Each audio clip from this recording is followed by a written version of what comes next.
అవి కాకుండా మిగతా సమస్యలు వాళ్ళు విజ్ఞాపన పత్రాలు ఇచ్చుకోవడానికి సపరేట్ కౌంటర్ పెట్టినాం అక్కడ. ఆ కౌంటర్లో మీరు ఏమిచ్చినా తీసుకుంటే, ఇప్పుడు ప్రజావాణిలో ఎట్లయితే తీసుకుంటున్నామో గ్రామ సభలలో రేషన్ కార్డు లేని వాళ్ళు కావచ్చు, ఇతరత్ర సమస్యలు ఉన్న వాళ్ళు కావచ్చు, లేకపోతే వాళ్ళ భూమి విషయంలో వారసత్వంగా ఒకవేళ బదిలీ కాని సమస్యలు ఉండొచ్చు, ఏం సమస్యలు ఇచ్చినా కూడా అక్కడ దరఖాస్తు తీసుకుంటాము. ఇప్పుడు నీకేం సమస్య ఉన్నదో నేను కొన్నిసార్లు గుర్తించాను, రాసిస్తే ఆ సమస్యను సంబంధిత అధికారులు విచారణ చేస్తారు, వాటి ద్వారా పరిష్కారం చూపిస్తాం.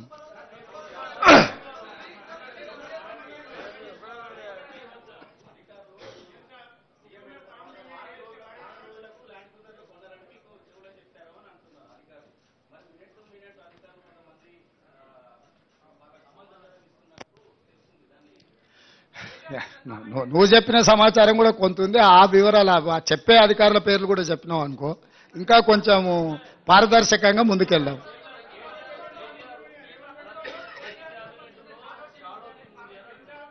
మంచిదే కదా, షాడో టీం ఎందుకు? నిన్నటి వరకు మీరే మంత్రులు కదా, నిన్నటి వరకు మీరు మంత్రులు చేసిన వాళ్ళు మీ దగ్గరనే ఉన్నారు కదా, ఓడినా గెలిచినా వాళ్ళనే షాడో మినిస్టర్స్గా పనిచేయమని ఉన్నారు. మంచిదే కదా, ఇన్ని రోజులు పని చేయలేదు, ఒళ్ళొంచలేదు, ఇప్పుడన్నా ఒళ్ళొంచ పని చేయండి. షాడో మినిస్టర్ ఉంటే తప్పేముంది?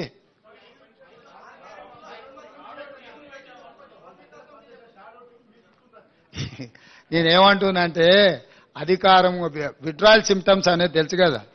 అంటే మా కొడంగల్ ప్రాంతంలో లేకపోతే నారాయణపేట ప్రాంతంలో కొన్ని ప్రాంతాలలో కల్తీ కళ్ళు ప్రభావం కొంచెం ఎక్కువ ఉంటుంది. మత్తు కళ్ళు అంటారు కదా, మందుకళ్ళు తాగినోడు సడన్గా మందుకళ్ళు దొరకకపోతే ఆ పిచ్చి పిచ్చి చేష్టల్ని తట్టుకోవడానికి కుటుంబ సభ్యులే మంచాన్ని కట్టేస్తారు తాళ్ళు పెట్టి. అధికారం పోయిన విడ్రాయల్ సిమ్టమ్స్ తోని కేటీఆర్ అట్లా మాట్లాడుతుండు, కొంతకాలం అతన్ని తాళ్ళు పెట్టి మంచాన్ని కట్టాల్సిన పరిస్థితి ఉంటుంది. ఈ అన్నిటిని మేమేం తప్పు అర్థం చేసుకోము, ఎందుకంటే అధికారం కోల్పోయిన బాధలోనో భయంలోనో రకరకాలుగా మాట్లాడుతుంటారు. షాడో టీం ఎందుకు? అసెంబ్లీలో నీకే మైకిచ్చి నువ్వే సూచన చేయి, నువ్వే సలహా చేయి, మేము తీసుకున్న నిర్ణయాలను విశ్లేషణ చేయమని బాహటంగా అసెంబ్లీలోనే అవకాశం ఇస్తుంటే మళ్ళీ ఇంక వెనకంగా షాడో టీం పెట్టేదేముంది? వస్తా స్టార్ట్ అయింది కదా, ఇంకా అది ఇప్పుడే మొదలైంది కదా. అవి కాలేజీలలో చేయాల్సింది, గ్రామాలలో కాదు. కాలేజీలు మళ్ళీ నెక్స్ట్ అకాడమిక్ ఇయర్ స్టార్ట్ అయింది కదా, ఆ కాలేజీలలోనే కౌంటర్స్ ఓపెన్ చేసి డైరెక్ట్ అక్కడనే తీసుకుంటాం.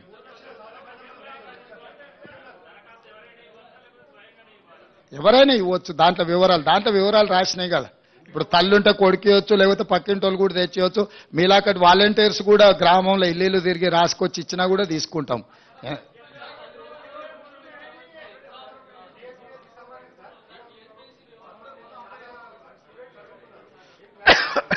టీఎస్పీఎస్సీ విషయంలో ఎస్, మేము కూడా మీ దృష్టికి తీసుకురావాల్సిన అవసరం ఉంది, నిరుద్యోగ యువకులకు చెప్పాల్సిన అవసరం ఉంది. పరీక్షలు నిర్వహించడం కానీ, పరీక్షా ఫలితాలను ప్రకటించడం కానీ, ఉద్యోగ నియామక పత్రాలు ఇవ్వాలంటే తెలంగాణ పబ్లిక్ సర్వీస్ కమిషన్కు చైర్మన్ ఉండాలి. చైర్మన్ లేకుండా ఈ ప్రక్రియ ఏది జరగదు. ఇది న్యాయపరంగా చెల్లదు, అక్కడ ఉన్న చట్టం కూడా అనుమతించదు. ఇప్పుడు ఉన్న చైర్మన్ గారు మిగతా సభ్యులు రాజీనామా పత్రాలు సమర్పించారు. గతంలో గవర్నర్ గారికి వచ్చిన ఫిర్యాదుల మేరకు వారు కొన్ని నిర్ణయాలు తీసుకోవడానికి రాష్ట్రపతి అనుమతి అడగడము, రకరకాల వివిధ స్థాయిలలో అవి పెండింగ్లో ఉన్నాయి. వాటిని ఒక్కసారి పరిశీలించిన తర్వాత న్యాయ నిపుణుల సలహా తీసుకొని వీళ్ళని ఆమోదిస్తామన్నారు. కొత్తగా చైర్మన్ సభ్యులను నియమించుకొని పారదర్శకంగా నిర్దిష్టంగా నియామకాలు జరుగుతాయి. ఎవరు ఏ గందరగోళ పడాల్సిన అవసరం లేదు, ఏ విద్యార్థులు ఆందోళన చెందాల్సిన అవసరం లేదు. ఇవాళ ప్రశ్నాపత్రాలు పల్లి బఠానీలలాగా జిరాక్స్ సెంటర్లో అమ్మకాలు జరిగినప్పుడున్న చైర్మన్లు మెంబర్ల మీద నిరుద్యోగ యువకులకు విశ్వాసం లేకపోవడం, నిర్వహించిన పరీక్షలు అన్నిటిని కూడా రద్దు చేయడం, రకరకాల గందరగోళ పరిస్థితుల్లో ఈరోజు విద్యార్థులు నిరుద్యోగ యువకులు ఉన్నారు. కాబట్టి వాళ్ళు ఆల్రెడీ గవర్నర్ గారికి రాజీనామాలు సమర్పించారు. నాకు తెలిసి నెక్స్ట్ 4-5 రోజుల్లో గవర్నర్ గారు వీటి విషయంలో నిర్ణయం తీసుకోబోతున్నారు. వారు నిర్ణయం తీసుకున్న ఎంబడే వేగంగా కొత్త బోర్డును నియామకాలు చేపడతాము. చేపట్టిన ఎంబడే పోటీ పరీక్షలు నిర్వహిస్తాము. పోటీ పరీక్షల ఫలితాలను ప్రకటించి పారదర్శకంగా సంవత్సరం తిరిగే లోపల డిసెంబర్ 9, 2024 లోపల క్యాలెండర్ డేట్ మేము రిలీజ్ చేసినాము. ఖచ్చితంగా సంవత్సరం తిరిగే లోపల 2 లక్షల ప్రభుత్వ ఉద్యోగ ఖాళీలను భర్తీ చేస్తాము. పారదర్శకంగా చేయడానికి అవసరమైన నిర్ణయాలు, సాంకేతికపరమైన, న్యాయపరమైన అంశాలను పూర్తిగా విశ్లేషించుకొని ముందుకెళ్తుంది ప్రభుత్వం. రేవంత్ సాబ్ సీఎం గారు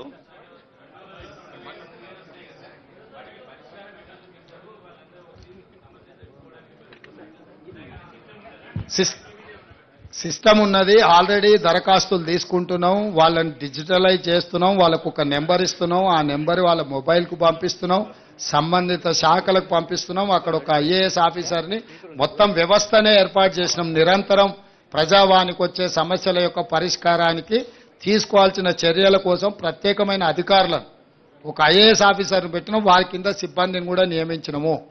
ఇవి ఇక్కడ ప్రజావాణి దగ్గర దరఖాస్తు తీసుకోగానే ఇక్కడ పరిష్కారం జరగదు. ఊర్లో ఎంఆర్ఓ ఆఫీస్తోని పని ఉందనుకో, ఇప్పుడు అది ఆ ఎంఆర్ఓ ఆఫీస్కు ఫార్వర్డ్ చేయాల్సిందే కదా. లేకపోతే ఏదో హాస్పిటల్లో వైద్యానికి సంబంధించి ఇమ్మీడియట్ గా సంబంధిత అధికారులకు పంపించాల్సిందే. క్రోడీకరించి సంబంధిత అధికారులకు పంపించి ఆ వినతి వాళ్ళ యొక్క విజ్ఞాపన పత్రం ఎక్కడుందో దాన్ని కనుక్కోవడానికి కూడా దానికి ఒక విధానాన్ని ఏర్పాటు చేసినాం. దాన్ని ట్రాక్ చేయడానికి కూడా ట్రాకింగ్ సిస్టమ్ పెట్టినాం. సో ఏ అధికారి దగ్గర వాళ్ళ కంప్లైంట్ పెండింగ్ ఉందో దాని స్టేటస్ ఏందో తెలుసుకోవడానికి కూడా సాంకేతికంగా వాటన్నిటిని కూడా డిజిటలైజ్ చేసినాం. ప్రతి దరఖాస్తును క్షుణ్ణంగా పరిశీలిస్తాము. ప్రభుత్వం పరిష్కరించగలిగిన వాటిని 100% పరిష్కరిస్తాం. ఏదైనా పరిష్కారం లేకున్నా దరఖాస్తుదారుకు చెప్తాం.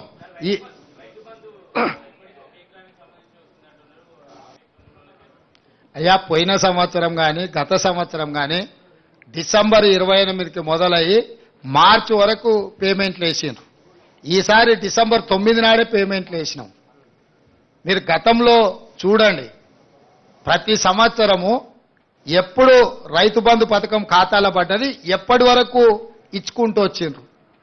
చాలా విచిత్రంగా అప్పుడే అది ఇయ్యలేదు, అప్పుడే ఇది ఇయ్యలేదు. బాబామర్దులు ఇద్దరు తోకదగిన బల్లులాక వాళ్ళ దుంకులాట ఏందో నాకు అర్థం కాలే. పోయిన సంవత్సరం కూడా డిసెంబర్ 20 నాడు మొదలు పెట్టారు. మార్చి 31 వరకు రైతు బంధు పథకం ఖాతాల పైసలు వేసుకుంటూనే పోయినరు. అన్ని ఖాళీ చేసిపోయినరు నాయన, మొత్తం ఏంది లేదు. వచ్చి చూస్తే ఖాళీ గిన్నెలే కనిపిస్తున్నాయి. మేము లంక బిందెలు అనుకొని వస్తే ఖాళీ కుండలు కనిపిస్తున్నాయాడా. ఇక దాన్ని అంతా సరిదిద్దాలి సంసారం ఇప్పుడు. సీఎం సార్ బోలో సీఎం సార్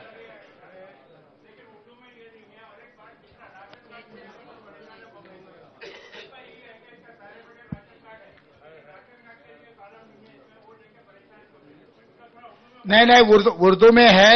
जो ग्रेटर हैदराबाद में जहां जहां उर्दू पढ़ सकते लिख सकते वो एरिया में उर्दू का एप्लीकेशन अलग बनाए. हमारा जीएचएमसी कमिश्नर उसके लिए अलग काउंटर भी बनाए. जो भी राशन कार्ड नहीं है, रेशन कार्ड भी देने के लिए एप्लीकेशन ले रहे. जिसका रेशन कार्ड है, जिसका वो आधार कार्ड है, जिसका घर का जरूरी है, जो भी जरूरी है उसमें लिखा दिए. अगर उसमें नहीं है तो भी दूसरे भी अगर दरखास्त रखे तो दरखास्त लेने के लिए भी दूसरे काउंटर लगवाए. कोई चिंता करने का जरूरी नहीं है. 8 दिन हर वार्ड में, म्युनिसिपैलिटीज में हर वार्ड में काउंटर रहेगा. 10 बजे से लेकर 5 बजे तक हम लोग सरकार को गांव-गांव में भेजने के लिए कोशिश कर रहे हैं. सरकार जिस दिन गांव को गया, अगर वहां पर कोई नहीं है तो भी बाद में ग्राम पंचायत में जा सकते, नहीं तो म्युनिसिपैलिटी में म्युनिसिपल वार्ड को जा सकते. उसके अलावा भी तहसीलदार का ने दरखास्त दे सकते. कोई किसी को नुकसान पहुंचाने का काम अपना सरकार नहीं करेगा. जो जिसको जरूरत है सबको मिल जाएंगे. CM sir Roshan Ali sir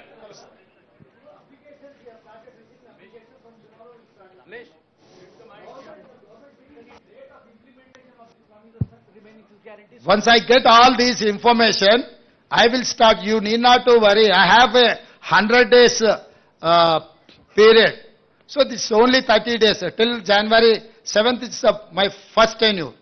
So I have 2 more quarters. CM sir Rahul sir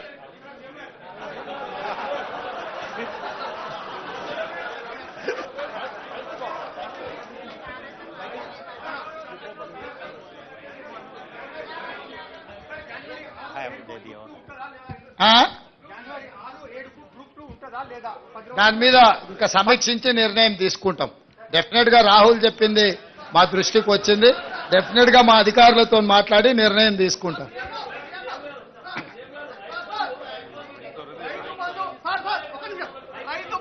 Rythu Bandhu 100 ఎకరాలకు ఇవ్వడం సాధ్యమవుతుందా కాదా? రైతు బంధు ఎన్ని ఎకరాల వరకు ఇస్తారు? వాస్తవానికి 100 ఎకరాలు ఉన్నప్పుడు రైతు బంధు అవసరమా? మీ సూచన ఏంది? సార్ 100 ఎకరాలు ఉన్న వాళ్ళకి మినిమం లిమిటెడ్ పెట్టండి. చీఫ్ సెక్రటరీ గారు వారి పేరు వారు ఇచ్చిన సూచన రాసుకోండి, ఎగ్జామిన్ చేద్దాం. Sir sir hello CM sir Pramod CM గారు ఇంకొక ఒక ప్రశ్న. ప్రమోద్ సీఎం గారు.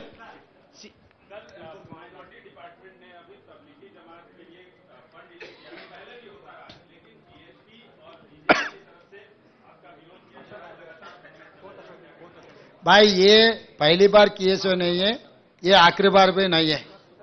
2004 से लगातार वो प्रोग्राम होते जा रहे.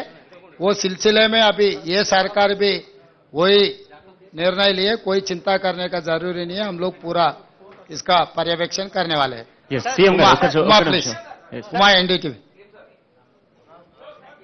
My question is also related to the Raitu Bandhu thing. Are you thinking of a ceiling on Raitu Bandhu? This Raitu Bharosa scheme is only for tenant farmers, or landed farmers also once again need to apply so that you can review all the applications and know whether bigger land holdings will also be getting the same Raitu Bandhu as it continued till now. Uma, what is your out of your expense? What is your suggestion? Suggestion is that there should be a ceiling. It's not for me to suggest, it's for your government to decide. Yeah, you are part of the government. I am welcoming you to share your views in this government.